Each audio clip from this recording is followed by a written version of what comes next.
Good afternoon, everyone. I'm Andrea Solomon, and on behalf of the entire Alumni Relations and Development team, it's my privilege to welcome you to another webinar in the Choate ConnectsUs series. We created this series to keep the greater Choate Rosemary Hall community connected during this time of social distancing. Coming up next in the series is a discussion about the current challenges related to social justice in the COVID-19 era. With Kristen Clark from the class of 1993, who is president and executive director of the Lawyers Committee for Civil Rights, Monty Frank from the class of 1986, who is co-chair of the Connecticut Bar Association COVID-19 Task Force, and this will be moderated by Jonas Akins, one of our very own faculty members in the history department. So keep an eye out for the invite coming soon. This afternoon, we're going to have a conversation about education in our changing world. This conversation will be moderated by Susan Baldridge, who is founder of Susan Baldridge Consulting. Susan formerly served in a variety of administrative positions, most recently as provost at Middlebury. Susan recently published a new book called The College Stress Test: Tracking Institutional Failures Across a Crowded Market.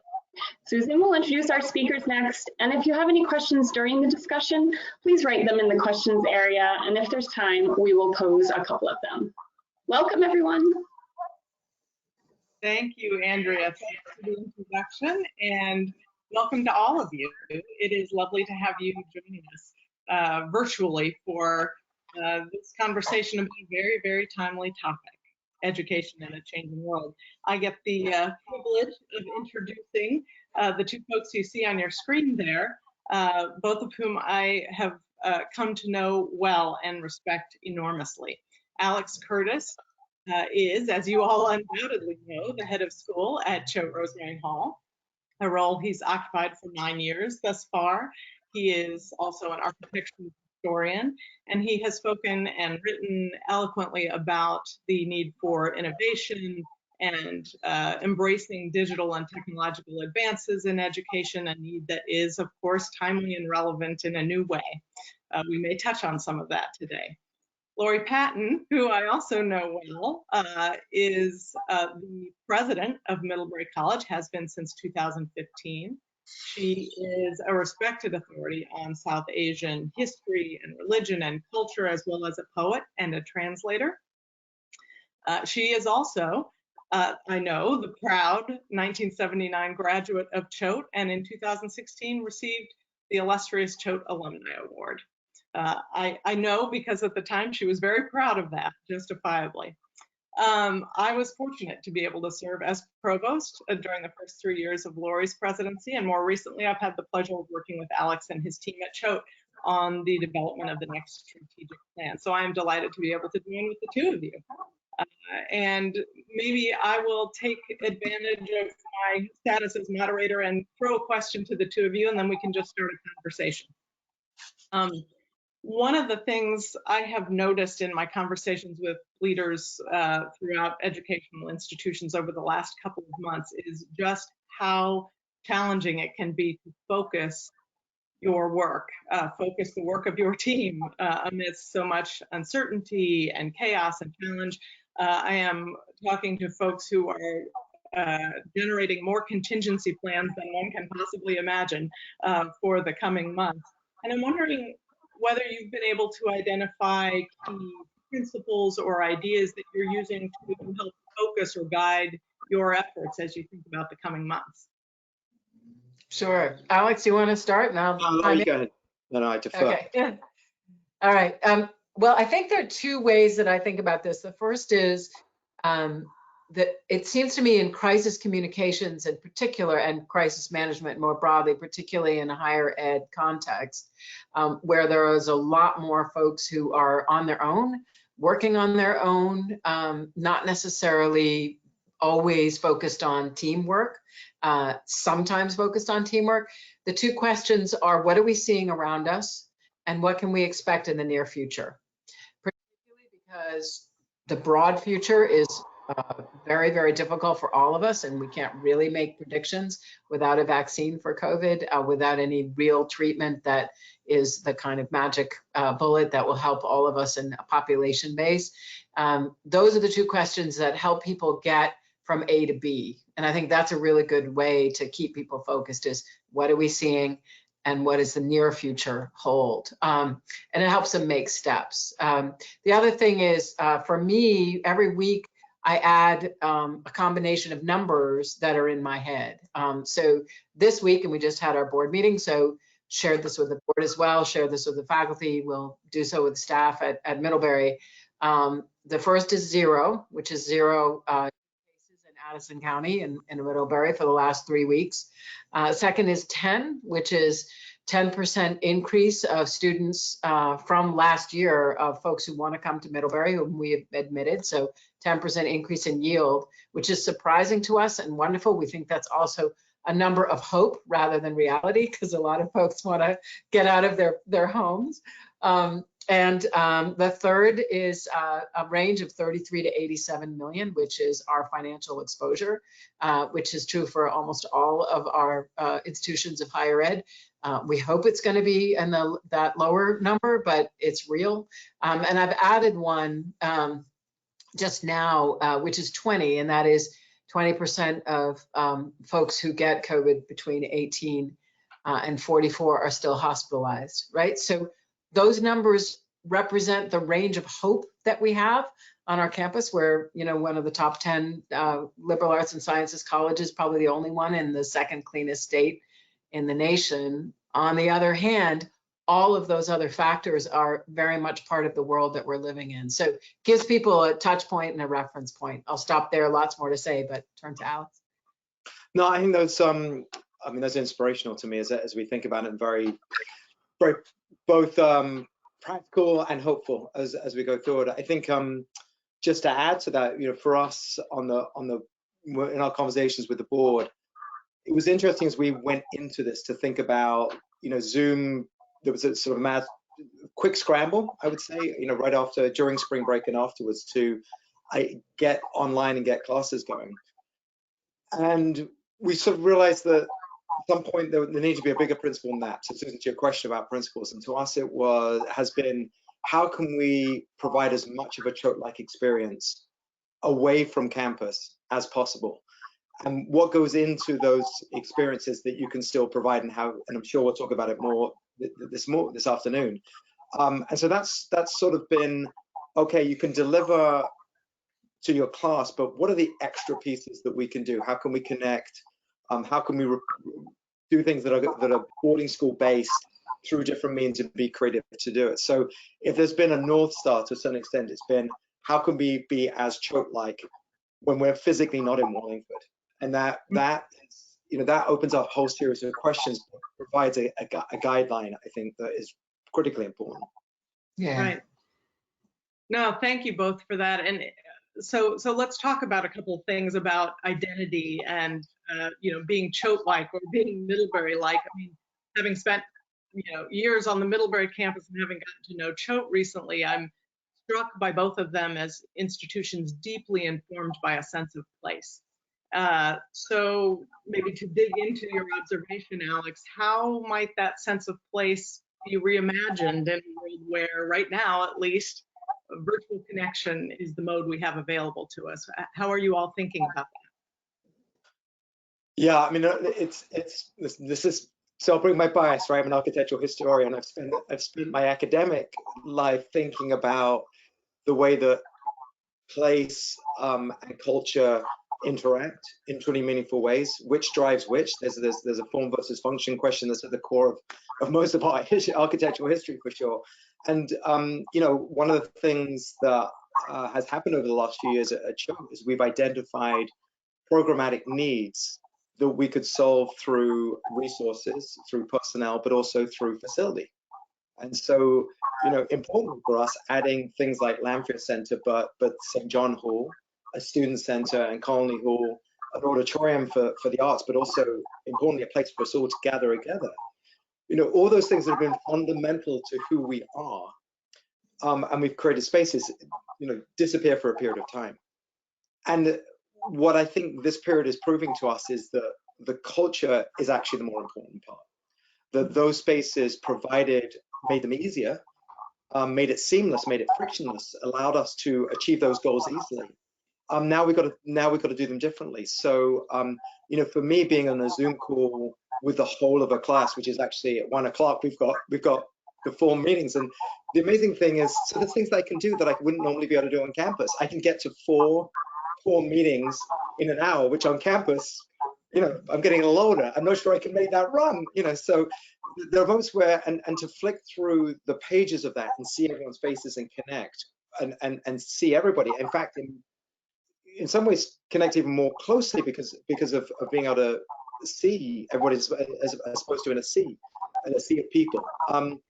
Has been interesting, but it's been critically important for us to have moments when we get together and repeat those things that typically would happen in Colony Hall or in the Science Center, and that those ideas, I think you take them out of location, but try and move them to a cyber world. Some have been hyper successful, and some have been almost impossible to repeat. And it's the organized ones that are, I think we've been achieved a lot. Some more successful than others, but achieved a lot. It's the informal ones that are more challenging. And but space matters, and but human contact, the relationships trump it. Thankfully, trump it.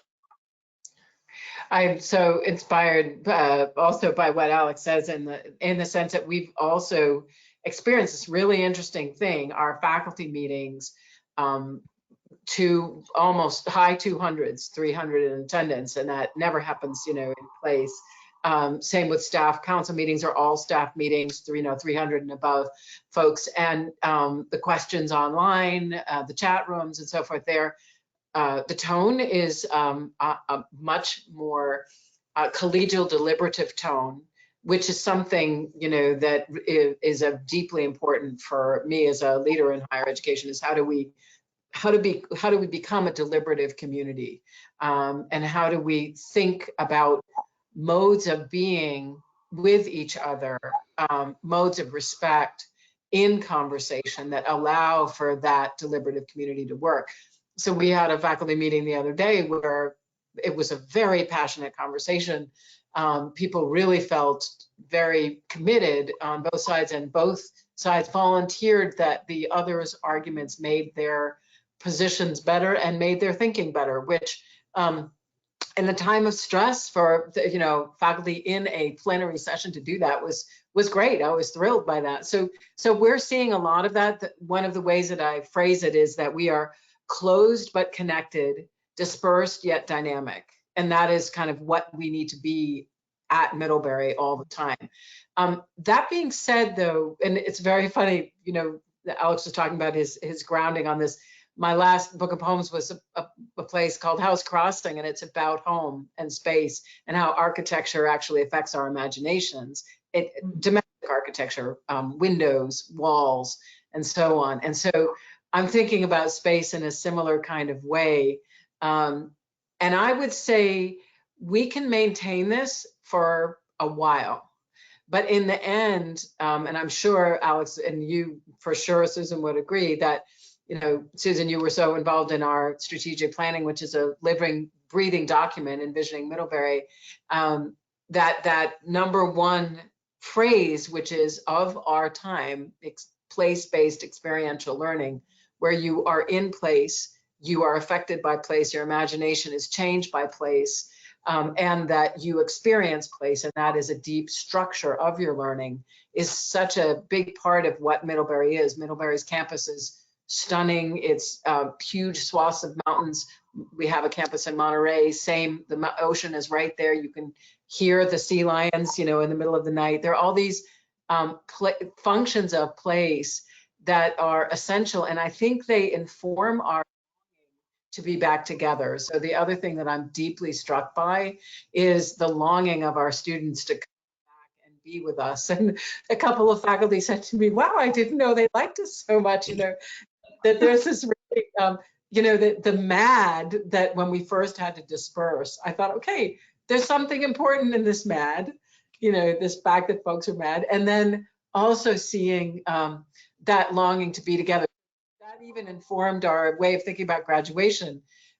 We thought we have to say to them immediately, to this class, which is experiencing such a sense of loss, yes, we'll do a virtual celebration, but you're having 2 graduations or you're coming back. And that just created an entirely different tone because everyone knew they would be back in place. And I'm literally tomorrow morning going to go do the video in the field where everybody would be sleeping overnight to see the sunrise their last day at Middlebury. And I'm going to be saying, this is your place. And here I am in that space. You know, you wouldn't want to see the president if you were actually here, but you do now, you know. So I would just add that I think that, Alex, you're absolutely right.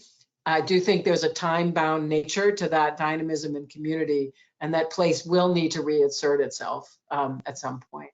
Nothing has convinced me more, nor made me feel better for when we get out of this, of the necessity of residential-based learning. Nothing Totally. better for colleges and boarding schools than having not had it. I mean, I was listening, and I love the podcast 99% Invisible, and they were doing one last week on the studies that have been able to be done in this extraordinarily difficult and challenging time, but there have been some opportunities provided. And listen, I'm so proud of our students, and I'm incredibly impressed with our faculty, their commitment, our staff members who have made things happen at this time and have done a spectacular job with the constraints. But it is clear that it will be, you know, that being here, being together matters. And there is just a whole lot more. And what's interesting is that experience from being here together has informed what has happened over Zoom and virtually and other means, that the relationships built. And it's interesting to watch a class that was a full year class that's existed, the relationships in place, as opposed to, you know, a class like mine is a term and trying to start that. We're able to move pretty quickly to it because we have this on-campus Choate experience together. But sitting in a room is different than sitting on the screens. But there are things also I've learned, which is everybody has equal place on a Zoom screen, and you see all of your students in the same way, which, depending on how rooms are set up, even if you have a circle, not everyone's equidistant from, you know, the teacher or the professor, whatever it is. So I'm trying to learn those lessons of a different place that this has provided, that then can be transferred to what is so clearly massively valuable. And I'll just add, it has been, you know, we have incredible teenagers, but they're teenagers. You worry about like things like senior week and all the events we put on. And I do say to our seniors, you know, that you have to remember it's an event as much for the people who are coming to celebrate you as for yourself. But it has been the same way I've said to them, we're going to do it on campus too, because it's been so gratifying of how meaningful these events are for us as human beings, that passage of time, those rites of experience that we share together, we do. And people are saying, I don't want to substitute. Whatever it takes, we want to come together, be on the Great Lawn, walk across the stage, all those things. And I think remembering what's meaningful to us, there's a reason these things have built up over time, and they are kind of core human feelings and emotions that we can hold on to, actually fills me with hope for the future, and also that we have that to hold on to right now at a time of great challenge, and that's deeply embedded in who Middlebury is an institution and who Choate is an institution. Right. Well, this is all very powerful for me. My own daughter is scheduled to graduate from college on Sunday, and like the students you all were describing, you know, the initial announcement that they were going to go virtual with the commencement was not well received, because it really, they were able to connect to the notion of that physical experience, right? Wanting to be there. It's also interesting, though, that as a family, we've been able to talk about how we engage with that process ourselves. What can we do that maybe isn't part of a long-standing tradition or ritual, but can mark a moment together, right? So, Alex, to your point before, I think, you know, the absence of the place as an opportunity to gather together, it both reaffirms our valuing of place, but also helps us get innovative about what we might need to do. So let me ask a little bit more about ritual and tradition. I know both of your institutions to be places that deeply value tradition and ritual. Laurie, I'm thinking, for example, of the founding father of the town of Middlebury, Gamaliel Painter, who bequeathed his walking stick to the college, which gets passed around to incoming students at the opening convocation of every year. And then students get a replica of that cane upon graduation, right? It's a very physical representation in a ritual that means something meaningful for people. Obviously, some of those rituals and traditions can't quite play themselves out the same way. Have you all adapted any of these in meaningful ways? What's your thinking about the place of that? We were surprised when we started working with our seniors on what they wanted for their virtual celebration. In the following way, they said, look, we know that we're going to have a big one next year and with all of the same things. So let's make this minimal and celebratory and efficient. And I was like, okay, that's kind of cool. So it was very interesting. They wanted it to be to the point, moving, but not too long. And knowing that it couldn't anything. And when we kept saying, well, what about this? Or, you know, let's add this. They're like, we get that, but anything that looks like it could be a replica is not what we want, because we want it to be so clear that it's not going to be the substitute. So that was really, it was kind of exciting they were very, you know, clear on that concept. But the one thing they were absolutely insistent on, and I can't share the contents because we're about to do it and I don't want to do the reveal, but was the gift box, right? So they wanted to make sure they had a gift box from Middlebury with physical objects in it. And so there's, you know, everybody was like, okay, you know, I of course was totally focused on virtual graduation. How's it going to be dignified? How are we going to remain connected? How are we going to be inspiring? How are we going to keep our honorary degree folk? All of that. And they're like, yep, oh, that's easy, 1, 2, 3. But the gift box, we're going to spend a lot of time with. So that was really actually quite exciting to see them prioritize the way we would put it, you know, in the study of religion is the practice of relics, right? That they want a physical object that's sent from Middlebury that has that. We won't be able to send the cane, but there are going to be some other really wonderful physical objects in that space, and I get to write the gift box letter and so on. I think that's a sort of amusing and hopefully, you know, funny example of something bigger, which is, you know, what you mentioned about rituals and traditions. I think that what I've been very impressed by in the time that I've been at MID has been the ways in which we have openly but humanely struggled with improving our traditions. So how do we think about inclusive language in our alma mater? And how do we do it in a way that everybody can sort of be part of that conversation? Another thing is we've added a land acknowledgement. We started that last year for the Abenaki peoples. And that working with 2 or 3 teachers of Abenaki, and we're going to actually have a new school of Abenaki that will be shorter than some of our other language schools, but we're very excited about that as well. But that tradition was really wonderful to be able to sort of think through and engage. So I actually have been impressed with how we are in an age, COVID or no, where those traditions are being pressed on in so many different ways because of the questions of inclusivity that Alex raised earlier. And so I think we are always going to be thinking those through. So in a way, the pivot was sort of an intensification of what we'd already been doing in a number of other ways, is the way I would put it. It was, I mean, everything you said, and but again, one of the things we had an opportunity to do, which we probably should have done in the last 9 years, at least multiple times, we surveyed the senior class, knowing that at some point we're going to need to make choices of, okay, what things can we do now? And if you come back, when you come back, not if, but when you come back, we may not be able to do all the senior spring things, so let's choose which ones. And it was interesting in their list, you know, wonderfully commencement that they share with family and friends and you know, the rest of the school, which we may or may not be able to do, but that it was the sharing things that were the list. And we have talked a lot about inclusivity and it not just being for yourself. So when you see things that are fully class-based as opposed to individual items, and those moments that are sort of, for me, my show, those rank significantly lower from our seniors than the things that were everybody together. So that was intriguing and meaningful. of course, there was a me moment, which was great, which will make our alumni association feel fantastic.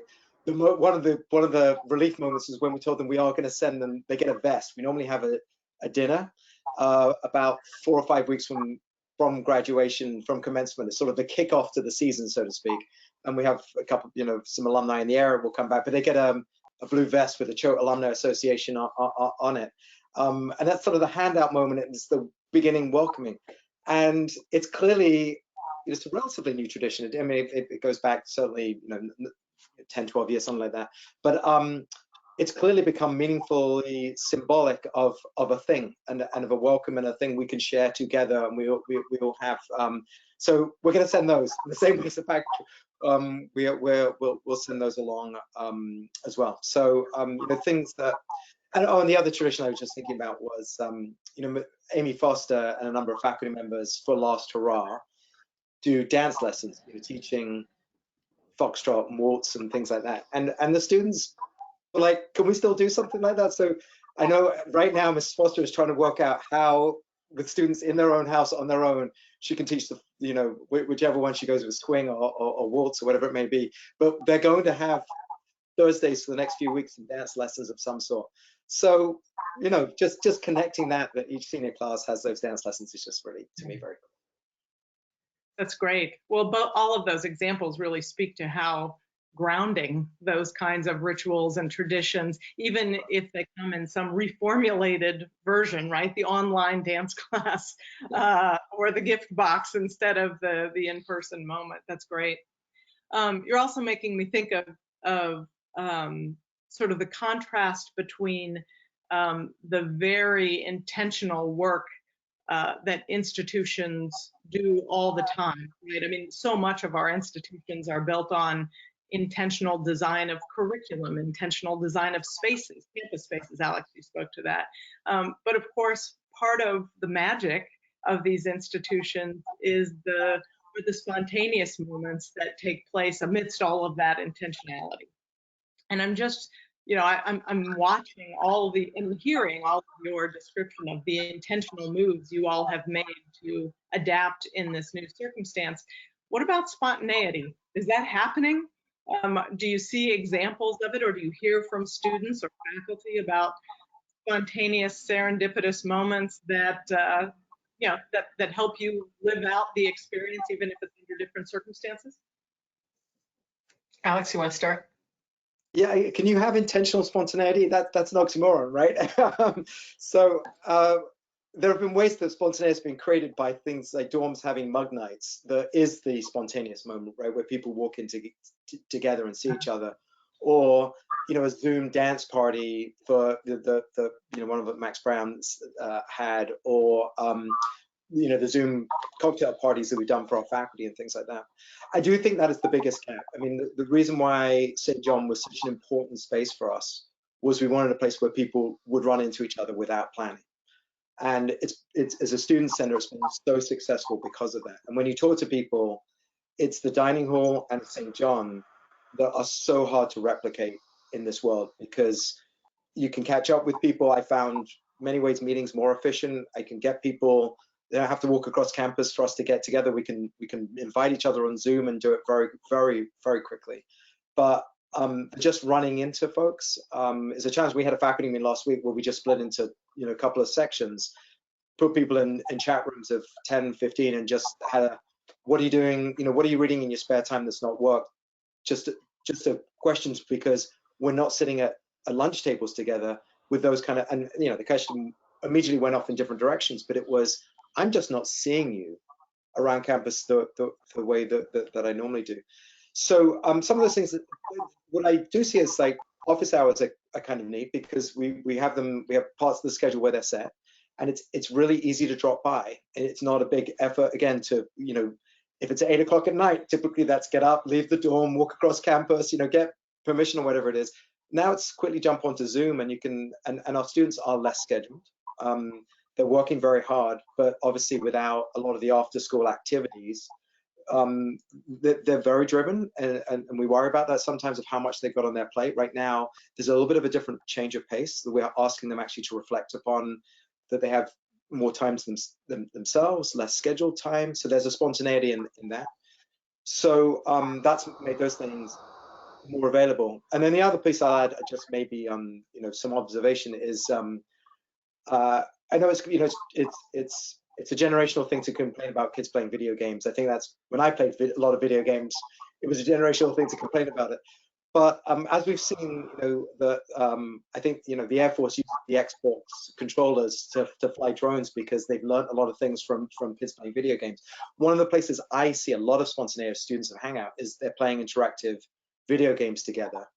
Some of the students, some of the students, and that's a place where they can drop in, drop out, and be doing something and catch up. And that's the closest in some ways to the just because that's been a virtual Hangout space. It's easily transferred as opposed to a physical Hangout space.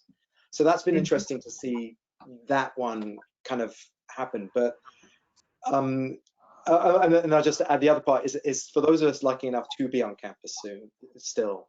The ability to walk across campus and see someone is extraordinarily powerful.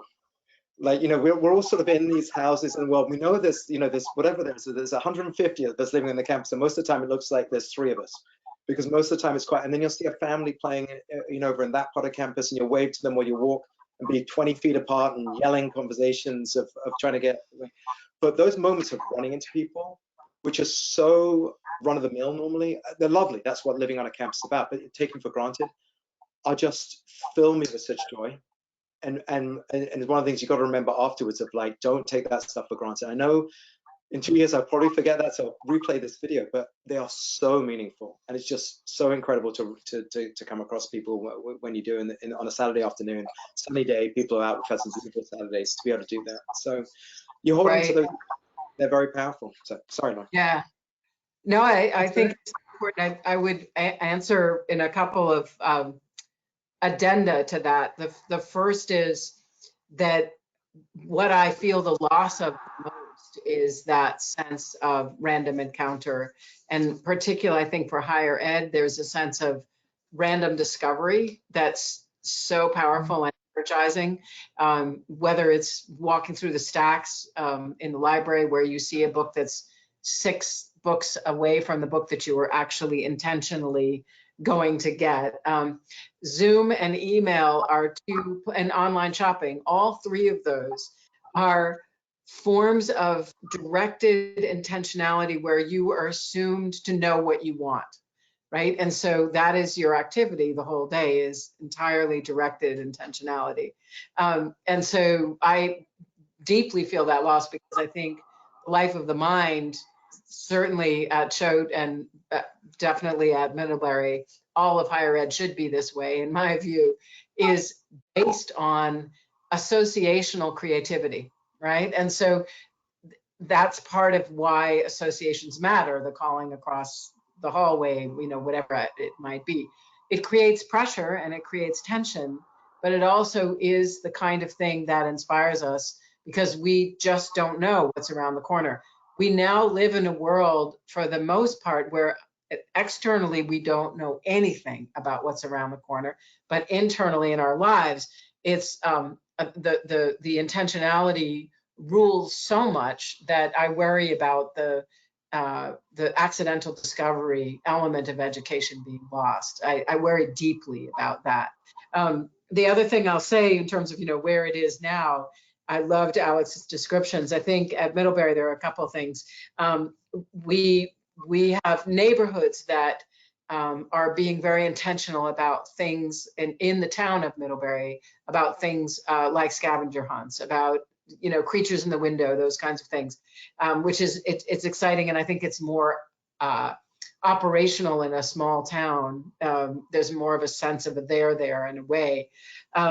But I also think the other thing that I greatly enjoy is people walking away from each other now is a sign of respect and care, right? So before, you'd walk toward each other, you'd hug each other, you know, you do whatever you would do.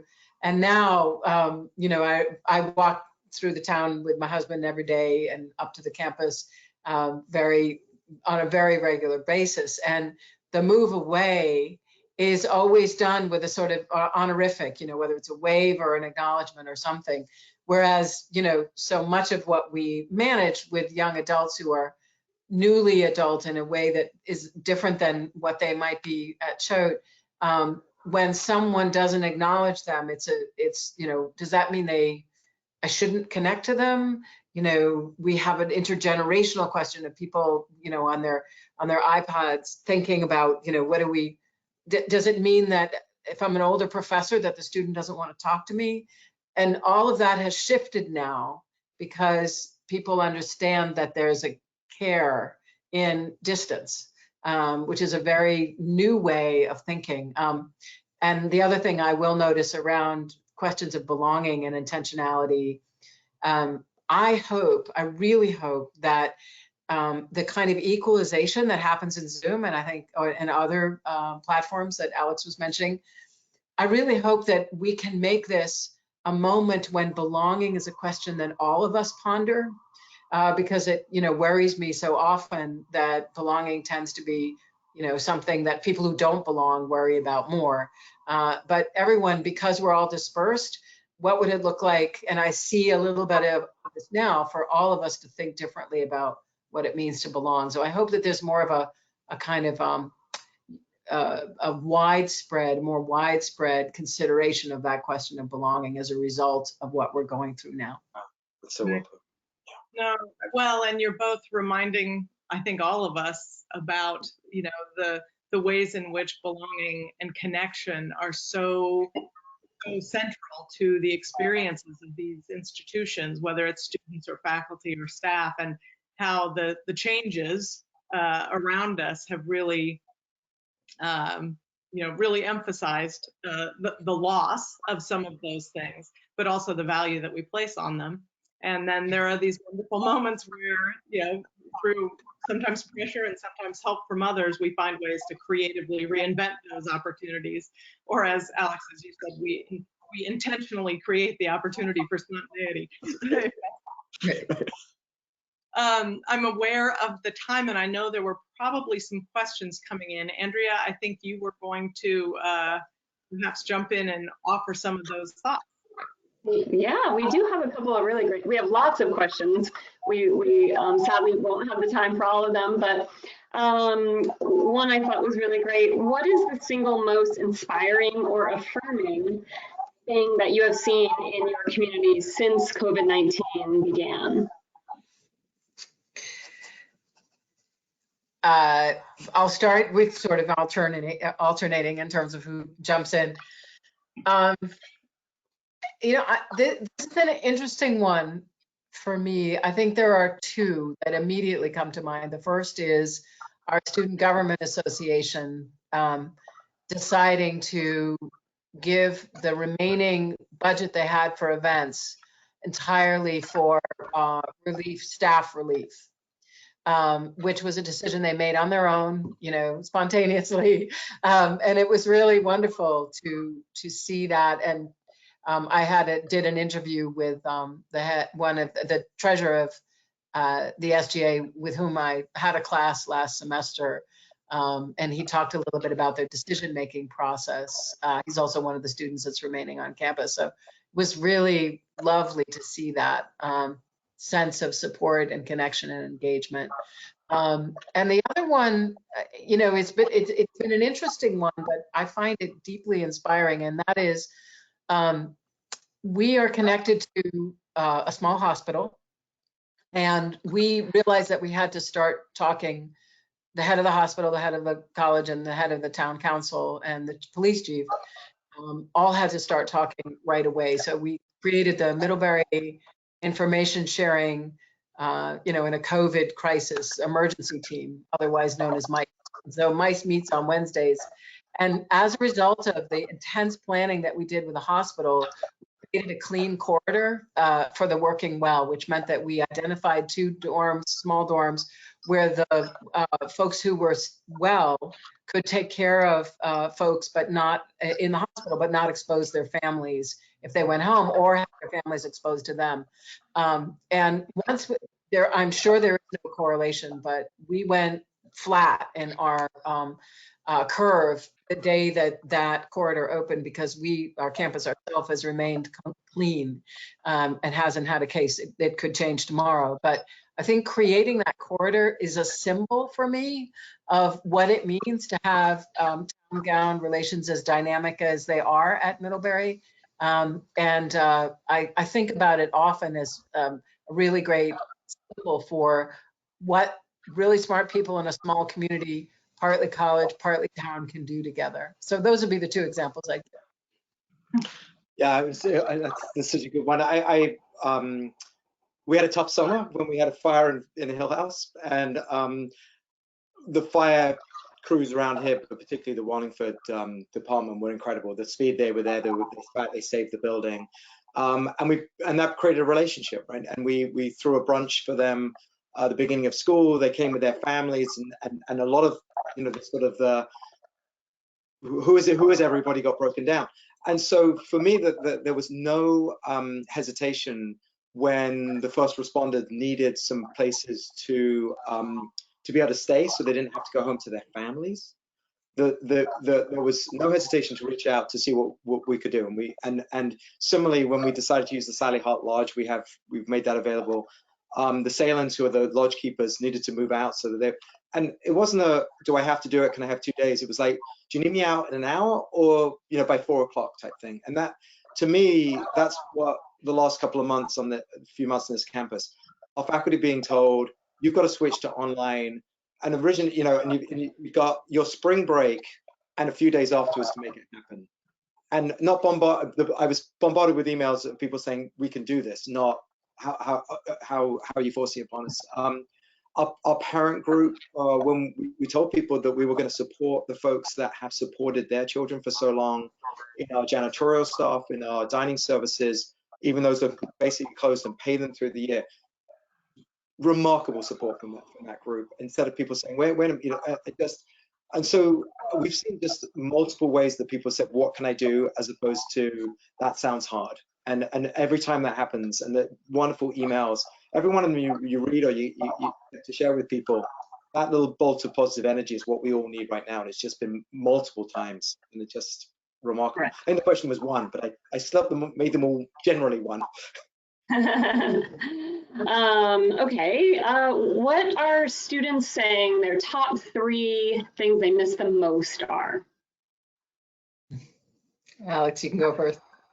Each other, no question. I mean, is this the, you know, I teach a senior class, and to hear those of them that are being together as seniors, but the prefects in that class talking about the students they have been mentoring and connecting with them this way, but not the same.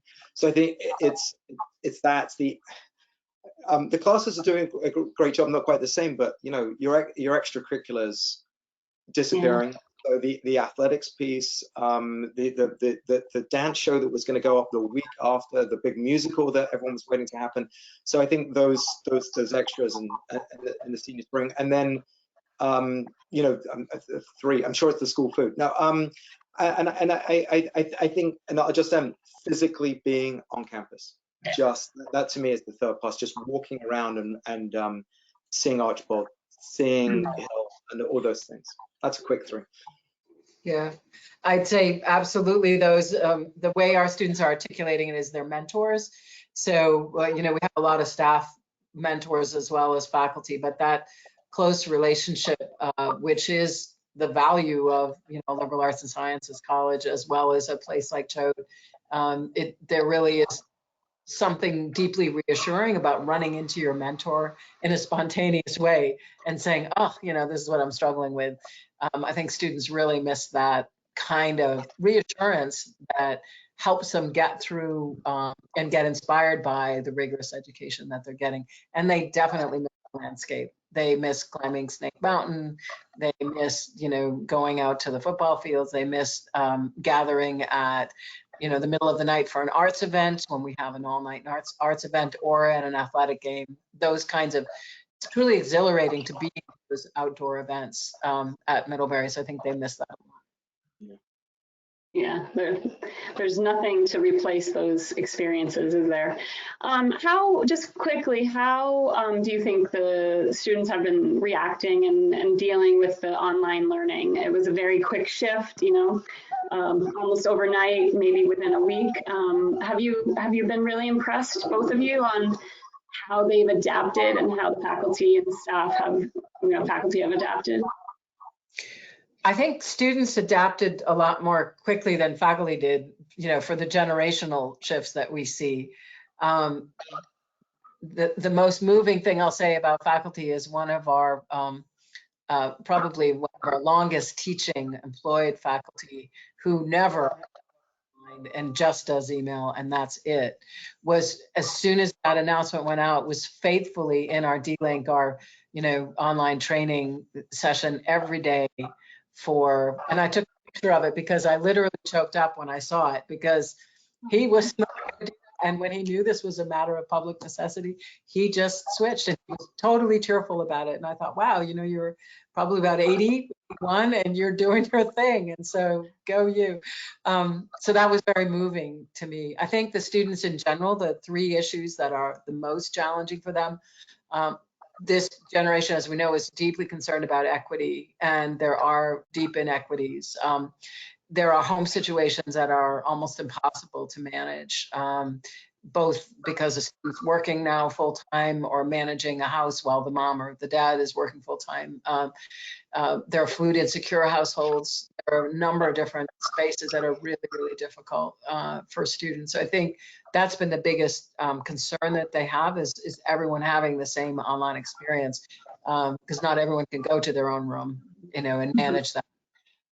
So that's the first thing. I think the second thing, they are really good already at creating community online, much better than our generation is, and so they have adopted the extracurricular, the sidecar tutorials, those kinds of things really well. I think I'm proudest of the fact that our mid faculty have turned to doing a lot of those small tutorials to help students in ways that is very Middlebury, and it feels like what we do anyway, in the best moment. That's probably the best substitute for the random encounter with a mentor or a professor.